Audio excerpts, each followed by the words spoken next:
This here is Backwoods Billy coming to the beautiful Del Mar of the Eastern Shore, getting ready for Cinco de Mayo Day. Cinco de Mayo, Mexican holiday. Basically, you guys know what that means. I'll put it in the description box up down below. You'll see what it is.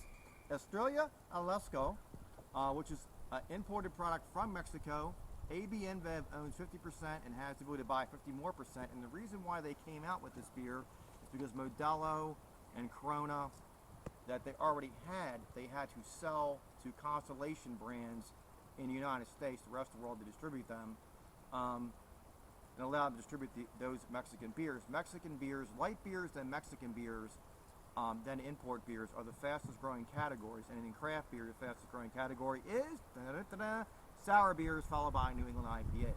Now, the Estrella Jalisco, Estrella meaning star, Jalisco meaning sandy plains. Almost fell there.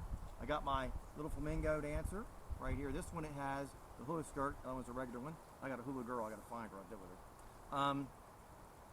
Anyway, 137.5, we'll call it 138 calories per 12 ounces, so 276 for 24 if you double that calories on here. Although the IBUs were not found, I actually contacted AB Invex. I'm writing an article on this as well, and I talked to, at their main corporate office, Miles, who is the one that is in charge of this, and Bud Light. It is 12 IBUs, so your international bidding units were 12. Now, in 2016, they brought this to the United States. In 2017, they had this little cool, full, to protect it, and it's a little kind of a nice little product. It's a product of Mexico, 4.5% alcohol by volume. I already told you 12 IBUs, and tell you when, or the calories, 138 for 12, and 270 for 24 ounce can. It also comes in 12 ounce bottles that are clear. This is product of Mexico. You can call 1-800-822-4283, and it's imported by Brands Alliance, St. Louis, Missouri, which is AB InBev. So there you go, right there. You take the cap. We'll take the full cap off, and we'll get the whole thing going. Now, this, because of the fact with this that there's no category at the BJCP, there's a full, that's kind of neat because you don't have any dust or debris or any insects that walked over it, which is the cream ale category. So your SRMs be 2 to 5, 8 to 20 IBUs, 12 falls in that, 4.2 to basically 5.6 ABV, I believe, on the alcohol by volume. And then your obviously your adjunct is corn.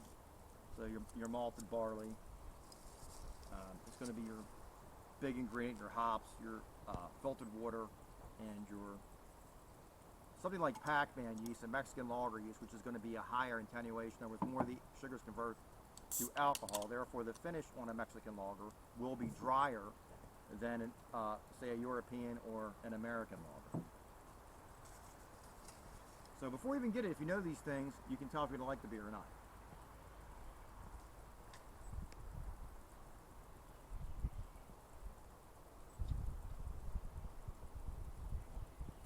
Happy Cinco de Mayo. Now, this is about the color, I would say, of apple juice or ginger ale, wouldn't you? Mm-hmm. It's got a nice head that it poured about a half finger high. Now, this is being served warm, like 55 degrees. Nice bubbles. Nice carbonation. The head is loose, like a lot of fisheye bubbles looking at you in there. Very well carbonated, which would be the same thing for the cream ale. High carbonation for it. The aromas are light, and what you're getting out of it is sweet, bready malts. So there's no skunking, as people say, with this. And sulfur is acceptable in a Mexican lager and any high ones that the highly attuned beers. But this doesn't have that.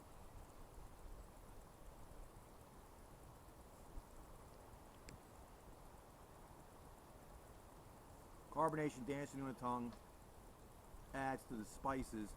There's a slight spiciness and herbal quality to the hops. You get a biscuit quality, or I should say a cracker quality, to the malts. More like you're eating a cracker.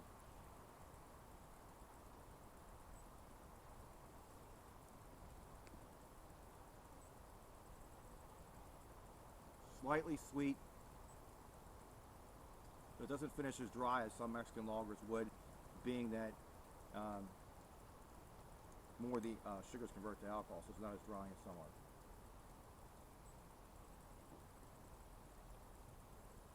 Very pleasant, very nice beer.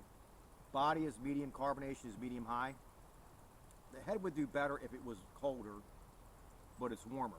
So obviously it's going to dissipate quicker when you have a warmer quality. But anyway, so Backwoods Billy, 2 thumbs up on the Estrella Jalisco. Estrella meaning stars or dancing in the stars or the stars in the sky. Jalisco meaning sandy plains. So even as JAL, it's pronounced Jalisco, meaning sandy plains. So stars on the sandy plains, which stands for cerveza, which means beer. Rock and roll, it's a Backwoods Billy, 2 thumbs up. Now, with a Mexican lager, your food pairings will be as the following. Anything that's going to be Mexican food, obviously Spanish or Italian would go well with it. Spicy barbecue, seafood that's spicy, hot, spicy Thai food, spicy Chinese food. All of them do very well. Steamed crabs, steamed shrimp, steamed mussels. All do very well with a Mexican lager. Happy Cinco de Mayo Day. Remember to click, like, and subscribe to Backwoods Billy Craft Beer Reviews on YouTube. Check me out on Twitter at Backwoods Billy CBR. Coming soon to Vino. Check me out on Facebook at Backwoods Billy Craft Beer Reviews. Although I haven't figured out how not to get whores on my thing. How should I say that? Somehow I have internet prostitutes that keep getting recommended to me. My wife thinks it's hilarious. And everybody my age seems to have this problem with Facebook. But anyway, rock and roll. Have an awesome day, guys.